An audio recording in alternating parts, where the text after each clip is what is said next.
This is the first time I've ever recorded during the day in a room other than my own, so large window equals lots of natural light, but I do look really, really white.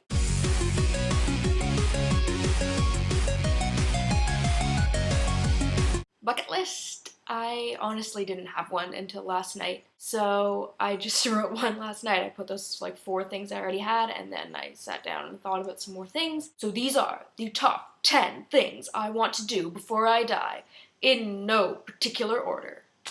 That's a damn catchy title if I do say so myself. Number 1, go to Vegas and get married by Elvis. Never really thought about to whom or why, just that I want to do that. I love spontaneity like that. You're gonna be like, hey, let's get married, why not? I think that would be fun. Number 2, get a horribly random tattoo. Of course, it would be in a place that very, very few people would ever see, but just to say he did. Like, I got my high school French teacher's face tattooed on my butt. Like, that would be a funny story, but I probably wouldn't get that tattooed on there. That's just what popped into my brain because I think that way. 3, do or write something that gets remembered by the general public, or at least some people in the general public. I guess just call me Colin Singleton. Yes, I just finished reading An Abundance of Catherines.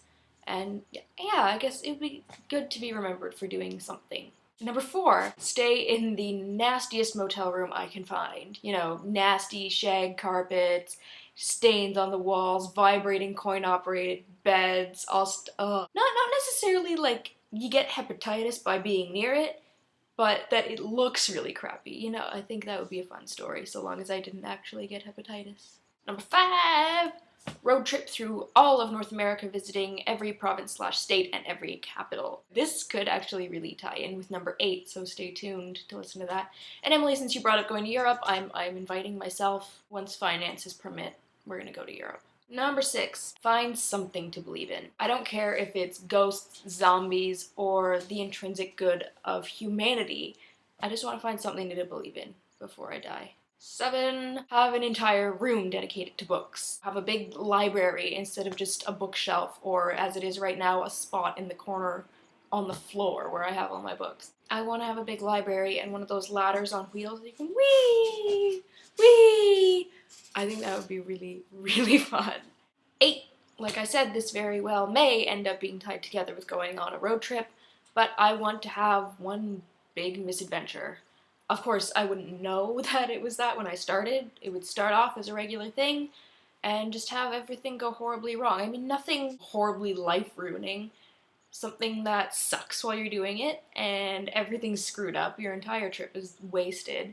But like a year later, you have awesome stories and you're talking to your friends and you think of how great a time you actually had. Number 9, still have, when I die, at least one of the friends that I have now. To say, you know, so-and-so and I have been friends since I was, you know.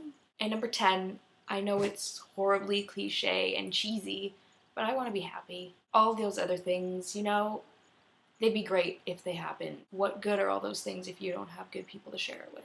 In honor of King Diamond, follow me on Twitter. Those of you who don't know who King Diamond is, you probably don't follow metal. If you do follow metal, then you know that this is a big deal with someone like me. So the album of the week is House of God by King Diamond. I definitely encourage you to check it out, and if you click on it, you'll be taken to the song Black Devil, one of my personal favorites off the album. P.S. I'm almost done reading Catching Fire, and I have a feeling it's going to end in a horrible cliffhanger. So if anybody would lend me Mockingjay, that'd be nice of you. Until next Tuesday, best wishes and DFTBA.